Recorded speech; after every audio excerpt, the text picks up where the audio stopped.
Nós vamos agora iniciar um ciclo de palestras e eu quero primeiramente convidar o doutor Luiz Fernando Bouzas, que é hematologista do INCA e presidente do Conselho Técnico da Provita, para fazer o uso da palavra e, na sequência, nós convidaremos os novos também.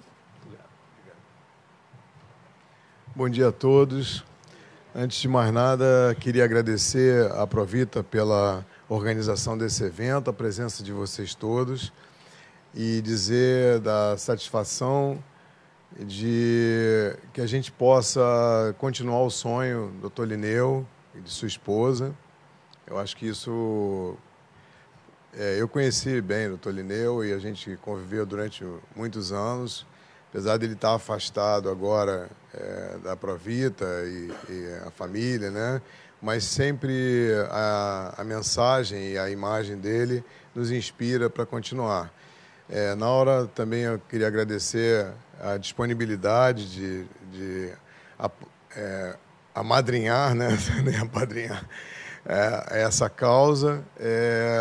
A gente vem há muitos anos contando com a ajuda da Provita e dos seus colaboradores na área do transplante. E nesses últimos anos tentando expandir um pouco mais essa participação no que diz respeito à educação e à humanização do atendimento nessa área tão difícil.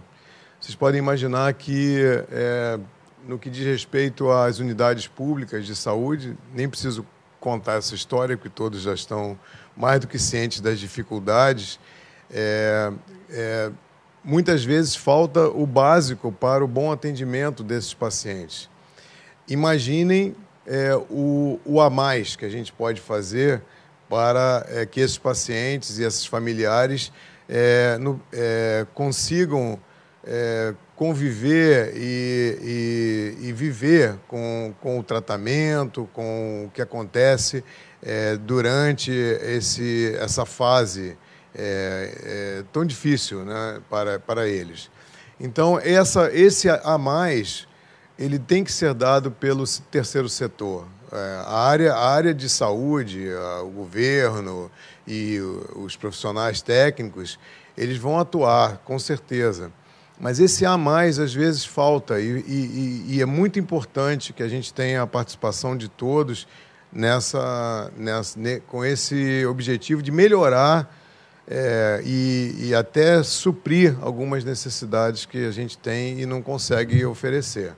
Então, oferecer, por exemplo, conforto numa unidade de tratamento, oferecer medicamento a tempo e a hora, um medicamento que às vezes não é padronizado, oferecer, inclusive, amenidades como um cinema, as festas, né? Festa do Dia da Criança, festa de Natal.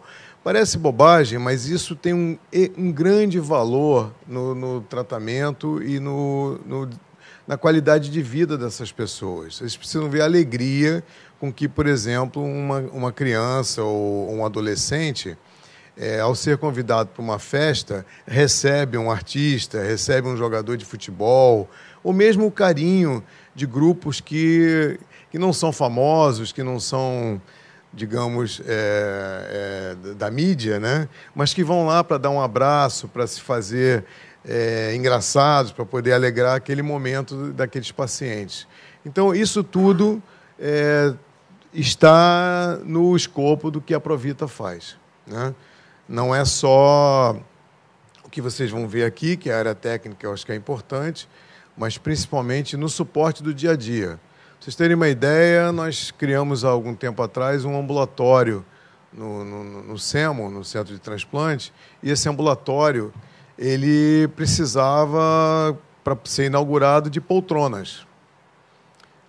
Parece uma bobagem. Por que o Instituto Nacional do Câncer não pode comprar poltrona? Claro que pode comprar poltrona, mas com toda a burocracia, com toda a situação de compra, aquilo demoraria muito, e a gente queria inaugurar a unidade de transplante com as poltronas. Então a Provita correu atrás, foi buscar nos colaboradores e nós temos as poltronas. E essas poltronas devia ter até uma plaquinha, poltrona Provita, porque a poltrona é mantida pela Provita. É bobagem? Não é bobagem, porque às vezes rasgam um estofamento, quebram um motor da poltrona, e eles vão lá e consertam, e aquilo dá conforto para o paciente e para os seus familiares.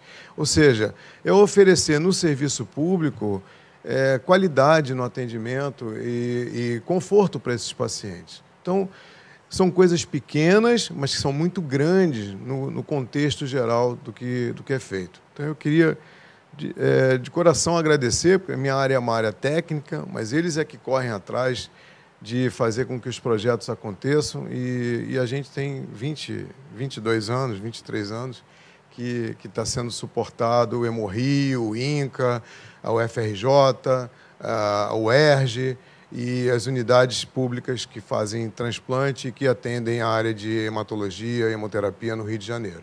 Então, isso é, para nós, muito satisfatório. Eu queria deixar esse meu depoimento para vocês aqui, não só como presidente do Conselho, mas, ao mesmo tempo, como usuário dos benefícios no nosso setor lá de transplante, que a Provita provê. Bom, eu vou falar de um tema que eu vou usar um jargão que você poderia passar o dia inteiro aqui falando sobre diagnóstico de câncer infantil. Mas, na verdade, como vocês já ouviram, o câncer é um problema de saúde pública. E aqui tem um resumo que a gente traz lá do INCA, né, do setor de prevenção e educação do INCA, que mostra que mais de 20 milhões de pessoas no mundo têm câncer atualmente, né? E isso só vai aumentar, porque aumenta o diagnóstico, mudou a pirâmide de longevidade, né? Então, as pessoas estão vivendo mais, então aumenta a faixa etária dos pacientes que vão apresentar câncer. No Brasil, nós já temos uma estatística que ultrapassa 600 mil novos casos por ano. Isso aqui é o que nós vamos falar um pouquinho hoje. Eu vou até trazer um trabalho feito por estudantes da universidade que eu dou aula, que foi muito interessante para mostrar a vocês essa dificuldade, ou seja, 60% dos casos que chegam a algum serviço para serem tratados, na sua maioria já estão em fase avançada, né? Esse controle e essa possibilidade de tratar mais precocemente os pacientes depende diretamente de política pública, do envolvimento da sociedade, e hoje vocês imaginam a dificuldade que isso traz, né? Um tratamento de altíssima complexidade, o que confere um alto custo também para o tratamento. E esse é um ponto importante. Já é a segunda causa de morte e vai se tornar a primeira nos próximos anos. Porque a doença cardiovascular, que é a primeira, ela vem caindo em termos de mortalidade devido às ações que vêm sendo tomadas em relação a essa doença, e o câncer vai assumir tranquilamente nos próximos 10, 15 anos como primeira causa de morte, se nada for feito. Isso é muito importante e aí atinge diretamente a área da pediatria. Ou seja, 1/3 dos casos de câncer, eles são evitáveis. Então, o que isso significa? Que a gente pode ter ações, às vezes, que começam na infância, que perduram durante um longo período e que vão prevenir ou evitar que o paciente chegue a esse nível de mortalidade que a gente citou anteriormente. Então, esses são fatores importantes. E se a gente considerar, por exemplo, que nos fatores de risco para câncer, se eu falar em tabaco aqui, falar em fumo, todo mundo já ouviu falar que câncer está relacionado com fumo, né? É difícil alguém aqui que não tenha ouvido falar. E o programa campeão desenvolvido pelo Ministério da Saúde, pelo INCA, reconhecido a nível internacional de controle do tabagismo, vem trazendo grandes resultados nesse sentido. Diminuição importante do uso dos produtos do tabaco no nosso país e no mundo inteiro. Isso vem sendo bastante abordado. E isso aqui é importante, mas olha só, tem outros fatores de risco que são muito importantes como alimentação e que se tornou, na verdade, nos últimos anos, um foco importante de alerta para que a gente possa, mudando, por exemplo, hábitos de alimentação ainda na infância, que a gente possa intervir no desenvolvimento de câncer no futuro. Então, vejam que isso aqui é uma coisa razoavelmente simples de se entender, mas não é fácil de se implantar. É um programa que envolve, por exemplo, o combate de algumas práticas, como o uso de alimentos processados, de, digamos, aditivos na alimentação, que vão ser muito difíceis de combater porque vai de encontro a interesses comerciais, a interesses políticos, isso realmente cria uma certa dificuldade. Mas esse é um ponto que, se nós considerarmos, por exemplo, o tema câncer infantil, vai ter um significado para o futuro e que a gente precisa tomar cuidado. Se a gente continuar tentando só tratar os casos diagnosticados, a gente não vai chegar a lugar nenhum. Nós vamos enxugar gelo, né? Porque, na verdade, o importante nesse tipo de doença é tratar quem precisa no momento, mas investir muito na prevenção, porque é aí que a gente vai conseguir controlar efetivamente esse tipo de afecção. E as outras causas ou os outros fatores de risco são importantes. A gente tem radiação, tem o álcool, tem a exposição ao sol, ou seja, tem vários alertas que podem ser dados que vão contribuir nesse sentido da prevenção. Como eu sei que a gente aqui não tem só profissionais de saúde e digamos, de nível médico, mas de várias áreas da saúde, eu trouxe para lembrar vocês que, muitas vezes, em determinados momentos, a célula cancerígena ela já está presente. Provavelmente todos nós aqui temos alguma célula que pode um dia se tornar um tumor, se tornar um câncer. Eu costumo dizer que basta o sistema imunológico bobear um pouquinho que essa célula vai se desenvolver. E essa célula silenciosa, ela pode um dia começar a promover um desarranjo no tecido ao seu redor, e esse desarranjo pode se tornar ainda uma situação não detectável com muita facilidade, sem causar grandes sintomas, mas pode, em algum momento, já apresentar uma área bem maior de acometimento e, ao chegar próximo, por exemplo, a vasos sanguíneos e a outros tecidos, se estender a outras áreas do organismo. Isso é muito importante, até para que a gente possa entender por que um determinado tipo de câncer ele tem uma tendência a um tecido, mas que ele, num determinado momento, ele vai acometer outros tecidos. Por que um câncer, por exemplo, tem uma preferência pela próstata e, num determinado momento avançado, ele pode atingir ossos, por exemplo, ou outras áreas do organismo? Porque existem fatores que atraem essas células, são as chamadas proteínas de adesão. Proteínas de adesão, são moléculas de adesão, são fatores que vão atrair essas células para determinados tecidos. Então, a gente, quando está naquele estágio lá inicial, em que a célula ainda não causou grandes problemas, que ela ainda está em desenvolvimento, talvez esse seja o maior desafio, tentar localizar esses tumores nesse momento, e não quando a gente já tem acometimento de sistema nervoso central, de ossos, de pulmões, de outras áreas que são vitais e que vão ser muito mais complicadas de se tratar. Então, lembrando a vocês, essa é uma estatística de 2016, mas eu quis fazer um paralelo com a pediatria. Quase 600 mil casos novos de câncer, todos os tipos de câncer. O acometimento mulher e homem, infelizmente, o homem ainda tem mais problemas de cuidar da sua própria saúde, então existem fatores como o tabagismo, a própria alimentação, falta de atividade física, que levam o homem a ter um acometimento maior dessa doença.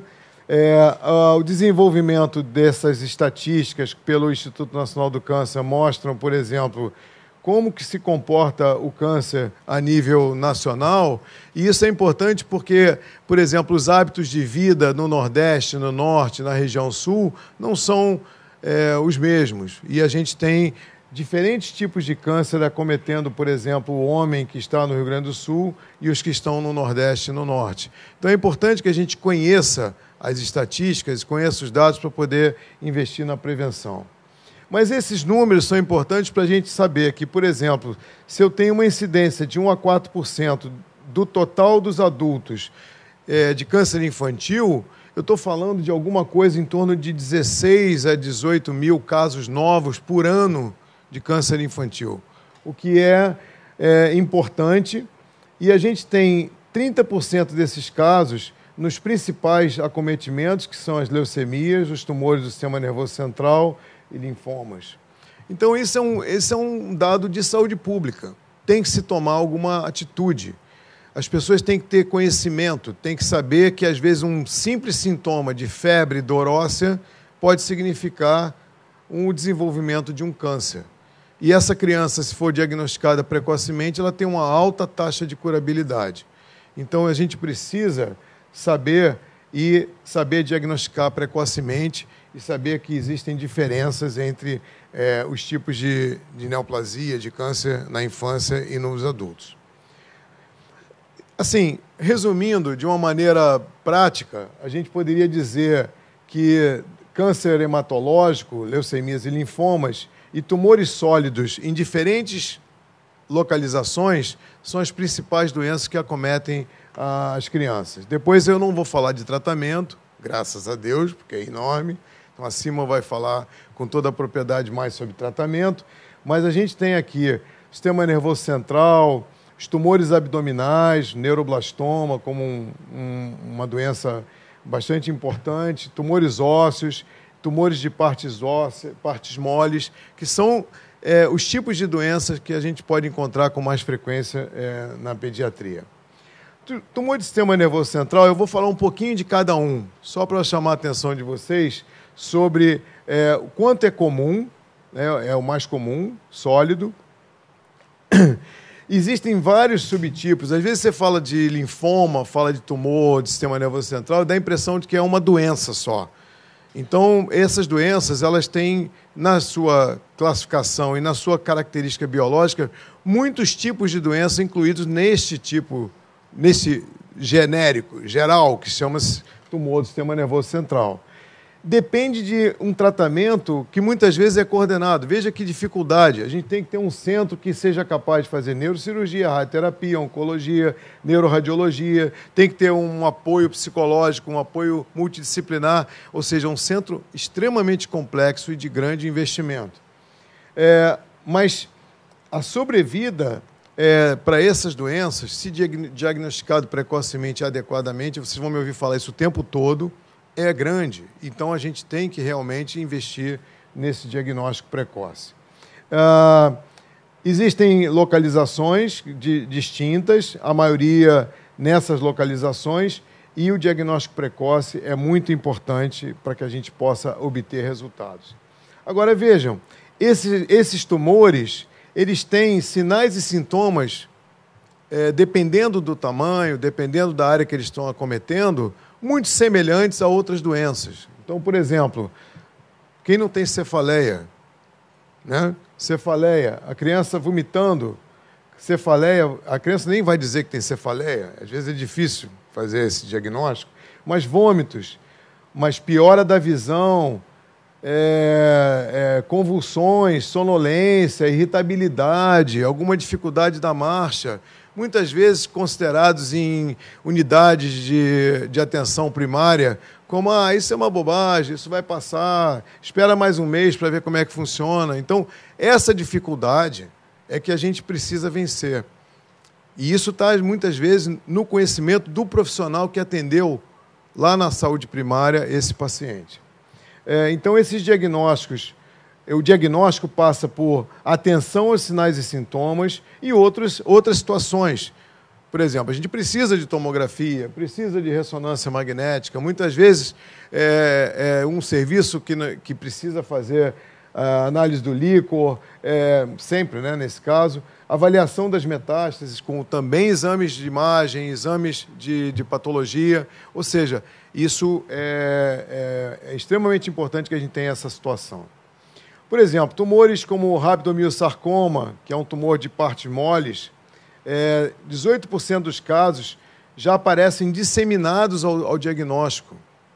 Será que a gente não tem condição de perceber isso antes? Por que a gente já encontra as crianças nessa situação? 10 a 12% dos tumores sólidos da infância são desse tipo, né? E se a gente considerar que as crianças abaixo de 5 anos tem já um pico de incidência dessa doença, então é importante que a gente faça um investimento no diagnóstico e na história dessas crianças. Os sinais e sintomas também são variáveis de acordo com a região, como eu falei anteriormente, e eles podem disseminar para vários tipos de regiões, principalmente pulmões, linfonodos, ossos, ou seja, os sintomas vão ser variados e vão chamar a atenção, né? Então a gente precisa ficar atento a isso. Osteosarcoma, um outro tumor importante e o principal que acomete osso, por exemplo, agentes etiológicos podem atuar radiação ionizante. Hoje a gente radiografa e submete crianças da mais tenra idade a exames de imagem sem nenhum controle.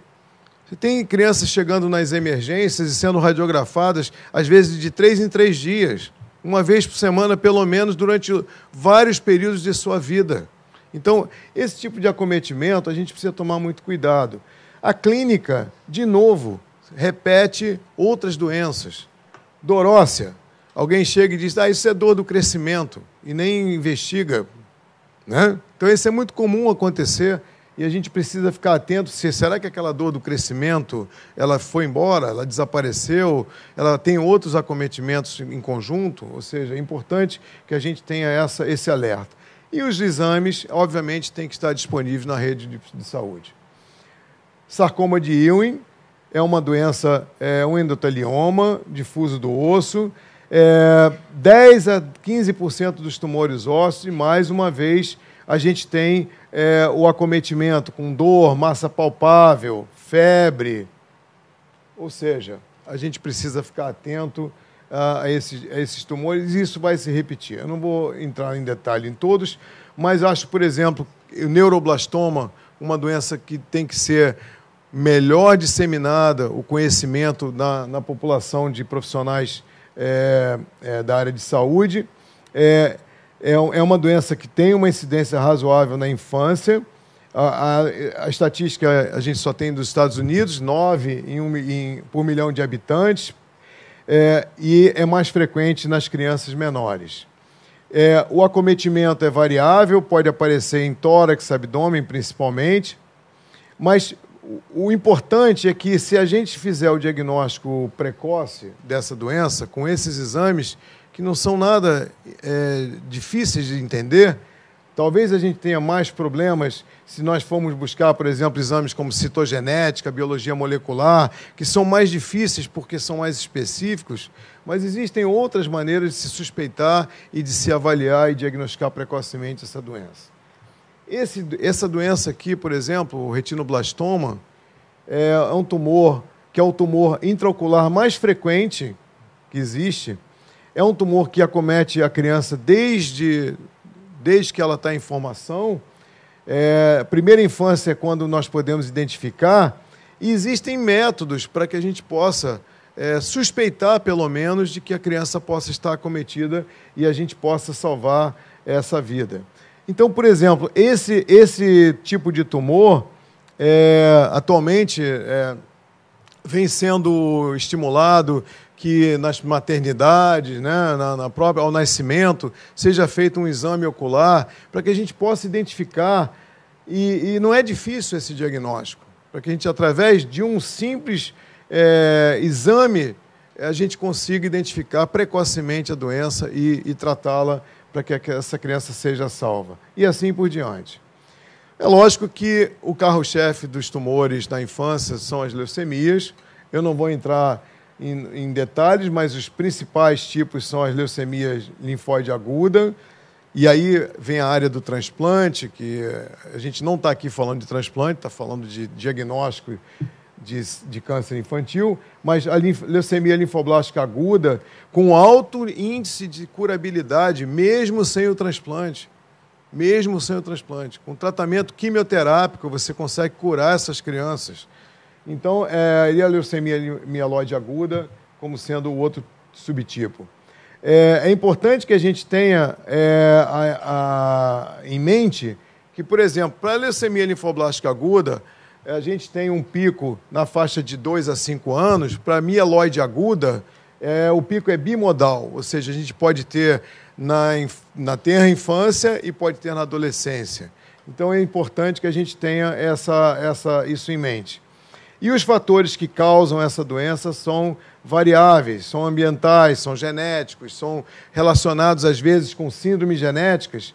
E eu trouxe aqui apenas uma lembrança para vocês que algumas síndromes genéticas têm uma predisposição maior a desenvolver leucemia. Por exemplo, a síndrome de Down, neurofibromatose, Klinefelter. Tem síndromes genéticas, que são de alterações genéticas, que têm uma predisposição maior a desenvolver leucemia. Então, alerta para quem cuida desse tipo de paciente, porque ele pode ter, em algum momento, esse acometimento. E o diagnóstico clínico, mais uma vez, ele se repete. Dor óssea, fígado e baço grande, visceromegalia, adenopatias cervicais, gânglios no pescoço, gânglios axilares, muitas vezes que são confundidos com doenças infecciosas, por exemplo, e que, isso é uma virose, a gente vai ver mais adiante, mas os achados clínicos, por exemplo, da LLA, incluem, na sua maioria, febre, sangramento, dor óssea, adenopatia, esplenomegalia. Quantas doenças vocês já não viram que têm esses mesmos sintomas? Então, o profissional tem que estar alerta para que não fique, por exemplo, protelando, às vezes, um simples hemograma. Poderia dar um grande diagnóstico, uma rapidez no diagnóstico, e isso não acontece. Então, esse é um ponto importante que a gente tem que chamar a atenção. É lógico que existem outros alertas. Por exemplo, a LLA tem uma tendência, a leucemia linfoblástica aguda, a invadir outros tecidos, e outros tecidos como o sistema nervoso central, que conferem dificuldade no tratamento e dificuldade em relação ao prognóstico, mas também tratável, né? Mas o diagnóstico diferencial dessas doenças, eu chamei a atenção aqui para 3, pelo menos. Olha só, mononucleose infecciosa, doença do beijo, o pessoal conhece como doença do beijo, não tem nada a ver com beijo, mas de qualquer maneira, antigamente se chamava assim. A mononucleose infecciosa pode ser muito confuso, às vezes, o diagnóstico inicial. Eu tive isso no meu filho. Meu filho chegou no centro de transplante para fazer um hemograma, porque estava com febre há 5 dias, com 5 anos de idade, e ele tinha 85% de linfócitos. E quando foi feito o diagnóstico, a equipe não quis me passar o resultado porque achava que era leucemia. Isso no INCA. Esperaram sair a sorologia para saber que não era leucemia, e sim mononucleose infecciosa. Então, é muito confuso, às vezes, você chegar a esse diagnóstico num momento em que você tem várias doenças benignas que podem mimetizar esse diagnóstico de leucemia, por exemplo. Mas que um simples exame, uma simples avaliação, e eu vou mandar o doente voltar, se você está em dúvida, isso é muito importante para que a gente possa chegar ao diagnóstico. Então, hemograma, mielograma, as análises relacionadas à coloração dos esfregaços, exames mais complexos, como citogenética e imunofenotipagem, devem ser pensados e devem estar disponíveis para dirimir qualquer dúvida em relação ao diagnóstico. Então, é lógico que existem outras alterações, que eu não vou entrar nesse detalhe, mas que conferem prognóstico. Se eu, numa citogenética, eu identifico, por exemplo, na biologia molecular, algum desarranjo genético nessa criança, isso vai ser importante na classificação e no tipo de risco e na classificação que vou utilizar para o tratamento dessas crianças, né? Então, é importante que a gente tenha laboratórios de referência que possam nos ajudar no que diz respeito a esse diagnóstico. Mas, por exemplo, a classificação de leucemia linfoblástica aguda atual ainda inclui, por exemplo, fatores que não necessitam propriamente de citogenética e biologia molecular para você saber que o risco é alto. Então, por exemplo, o aumento da celularidade, a idade da criança, isso já confere risco, já confere alerta para que a gente institua um tratamento mais intenso. Então, é importante que a gente tenha esses dados. Então, se nós formos buscar uma caracterização biológica da LLA, da leucemia linfoblástica aguda, a gente vai ver que isso vai interferir diretamente ao tipo de tratamento, a resposta à terapia, e é importante que a gente tenha os mecanismos adequados para classificar essa doença. Então, no diagnóstico, tanto da leucemia linfoblástica aguda quanto da leucemia mieloide aguda, não só o que diz respeito a sinais e sintomas, mas o aporte no que diz respeito aos laboratórios para poder apoiar o diagnóstico. Aqui só para mostrar a vocês o que a gente chama de bimodal, a gente tem uma incidência na idade mais avançada, a gente tem variações na idade, aqui, como eu disse, mais novinhos, e aí outro pico aqui na infância ainda. Ou seja, é importante que a gente tenha esse diagnóstico em mente quando se depara com doenças, por exemplo, mesmo benignas, que podem confundir com doenças neoplásicas. Esses marcadores citogenéticos ou genéticos são importantes, como eu disse, para a classificação de risco, e a gente não vai entrar no detalhe, mas é importante que a gente tenha a disponibilidade. O INCA tem um laboratório que pode fazer esse tipo de diagnóstico, mas isso não está disponível em todas as regiões do país. É muito difícil, às vezes, se fazer um diagnóstico com esse tipo de complexidade. Isso, como eu já disse, é importante para a estratificação de risco.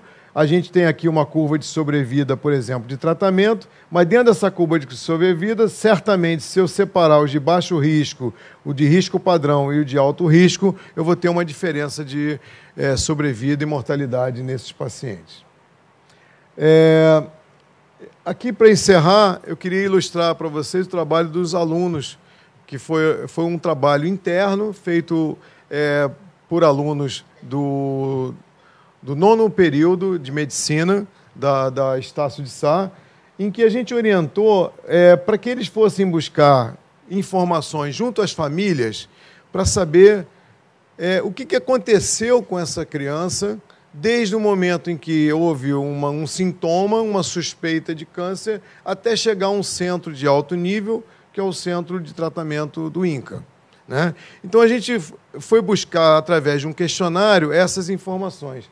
E olha que interessante que aconteceu.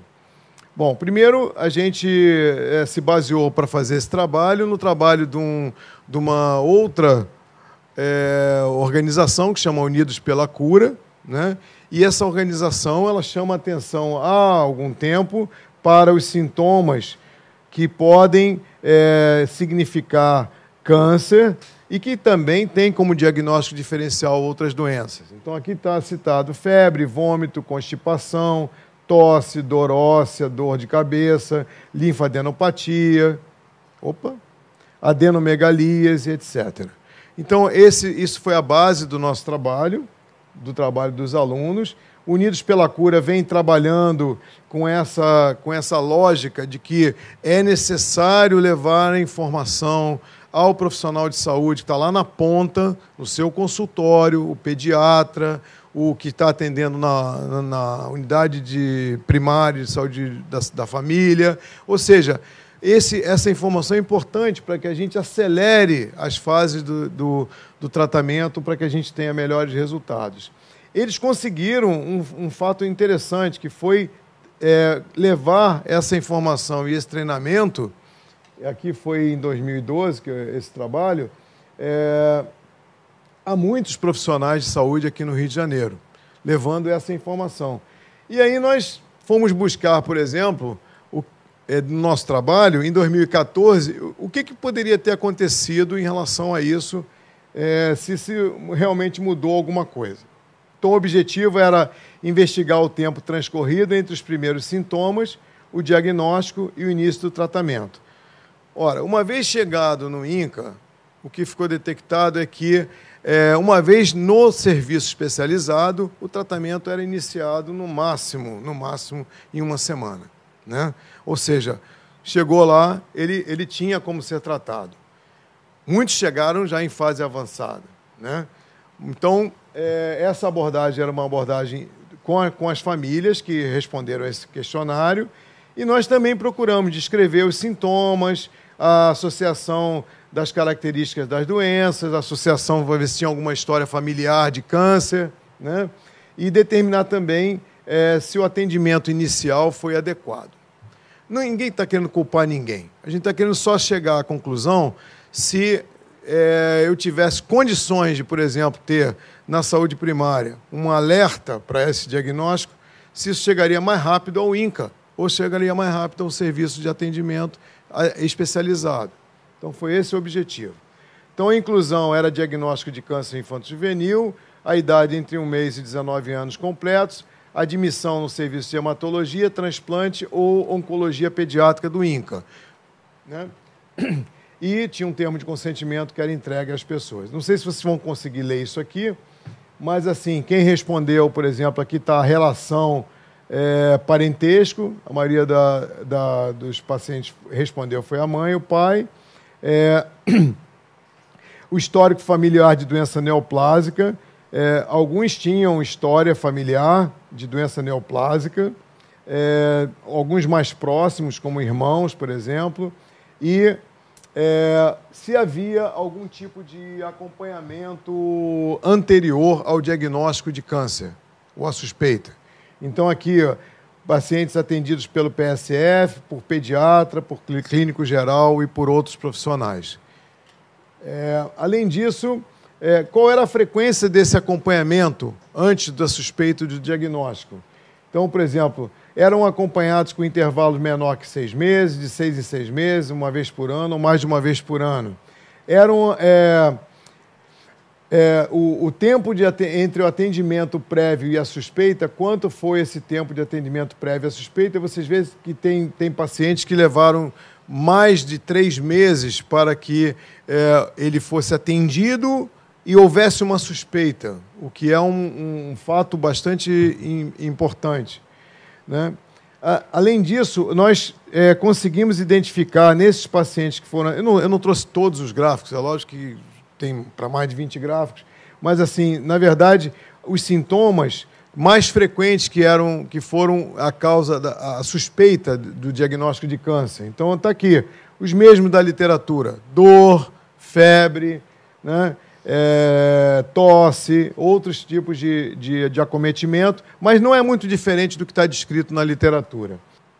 E também, como foi feita a suspeita, né? Por exame físico, por exame radiológico, por exame sanguíneo. Ou seja, vocês imaginam que se ele está sendo atendido, por exemplo, num consultório de pediatria ou numa unidade de saúde da família ou primária, depender de exame de sangue, exame radiológico, já vai criar alguma situação. Vai ter que suspeitar, solicitar o exame, marcar o exame, fazer o exame e voltar. Provavelmente isso já leva 1 mês, no mínimo, né? Então, essa é uma situação complicada para câncer, né? E qual foi o nível de atenção em que houve a suspeita da neoplasia? Geralmente, o mais frequente, secundário ou terciário, e alguns casos só foram diagnosticados corretamente mesmo no INCA, né? Então, a doença só foi identificada mesmo no próprio serviço especializado. E o tempo entre suspeita e diagnóstico de câncer variou entre 1 e 3 meses entre a suspeita e o diagnóstico de câncer. Então, isso é uma dificuldade. E aí a gente perguntava para a família assim, mas o que você acha que mais atrasou o início do tratamento do seu paciente. E aí está aqui. Marcação de consulta, dificuldade diagnóstica pelo profissional, dificuldade e demora na biópsia, dificuldade financeira, outras dificuldades pessoais e outras dificuldades. Então, a gente entende que, apesar de todo o esforço que já vem sendo feito, ainda a gente demora a fazer o diagnóstico. A suspeita não corresponde ao tempo em que a gente consegue enviar esse doente para o centro especializado. Então, a gente conclui que é necessário, os alunos concluíram isso, né, na verdade, que é necessário, por esse atraso, e existem algumas falhas que precisam ser resolvidas, né, é necessário uma ação, um planejamento para promover ações de educação. E o que a gente está fazendo aqui? Ação de educação, levar a informação ao profissional de saúde para que ele possa suspeitar, para que ele possa ter condições de encaminhar mais rapidamente esse paciente para o tratamento, isso fazendo diferença certamente no resultado. E esses resultados, resumindo, estão aqui. Diagnóstico precoce, precisão no diagnóstico, estratificação de risco, drogas e etc., que vão contribuir para os resultados no tratamento dessas crianças. Então, assim, eu sei que é muita coisa, mas se a gente puder deixar alguma informação, suspeita, esteja informado de que existem doenças que confundem com câncer, que a gente precisa investigar e a investigação tem que ser rápida. Não fique na... vem daqui a um mês que deve melhorar, a criança continua com febre durante 15 dias, com dor óssea, e está vindo daqui a um mês, só depois de um mês que faz o hemograma, só depois de 2 meses é que faz o raio-x. Então, isso é complicado e a gente precisa ficar alerta. E uma mensagem do nosso educador, Paulo Freire, mostrando que, quando o homem compreende a sua realidade, pode levantar hipóteses sobre o desafio dessa realidade e procurar soluções. Eu acho que esse é o ponto. A gente está trabalhando com educação. A educação dos profissionais vai fazer a diferença. Educação das famílias também. Ficar em casa com uma criança doente sem ir ao médico também não é correto. Então, a gente precisa levar isso para todo mundo. Obrigado. Desculpe ter me estendido um pouco.